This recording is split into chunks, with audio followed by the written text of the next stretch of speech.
हाल ही में ये खबर सामने आई कि कोविन पोर्टल के आंकड़े लीक हो गए हैं, लेकिन स्वास्थ्य मंत्रालय ने कोविन पोर्टल के आंकड़ों के लीक होने की खबर को सिरे से खारिज कर दिया है। मंत्रालय ने कहा है कि ये बात पूरी तरह से गलत है। मंत्रालय की ओर से कहा गया कि कोविन के आंकड़े लीक नहीं हुए हैं और इसके साथ किसी भी तरीके की कोई छेड़छाड़ नहीं हुई है। इसे लेकर केंद्रीय स्वास्थ्य मंत्री डॉक्टर हर्षवर्धन ने भी ट्वीट किया।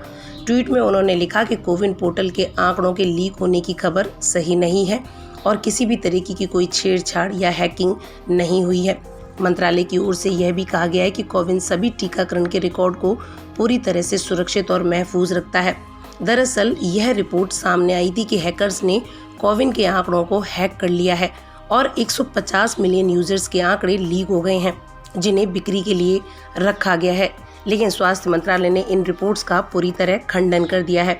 स्वास्थ्य मंत्रालय ने कहा, मंत्रालय के कंप्यूटर इमरजेंसी रिस्पांस टीम इस पूरे मामले की जांच कर रही है। कोविन डेटा को किसी के साथ साझा नहीं किया गया है। मीडिया में इस तरह की रिपोर्ट आई है कि कोविन के डेटा को हैक कर लिया गया है। शुरुआती जांच में यह बात पता चली है कि यह रिपोर्ट फेक है।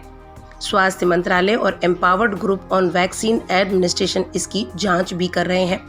इस बीच डॉक्टर RS शर्मा, जो कि empowered group on vaccine administration के चेयरमैन हैं, उन्होंने कहा किसी भी तरह के आंकड़े लीक नहीं हुए हैं और कोविन ऐप लोगों की जियो लोकेशन भी दर्ज नहीं करता है।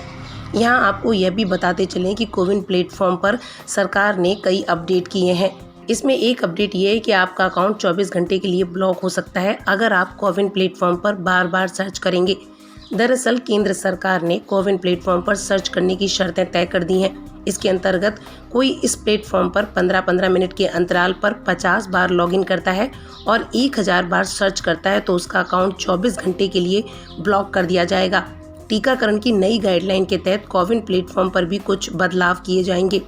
साथ ही इस बात का भी जिक्र होगा कि शहरी और ग्रामीण इलाकों में कोविड वैक्सीनेशन सेंटर की भी जानकारी होगी।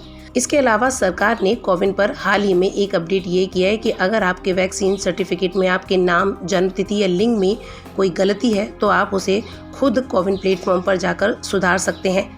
इसके लिए कोविन पोर्टल पर आपको एक नया फीचर रेज एन इशू मिलेगा। उसमें जाकर आप अपनी इन सब चीज़ों में सुधार कर सकते हैं। हालांकि आप अपना सर्टिफिकेट बस एक बार ही अपडेट करवा पाएंगे।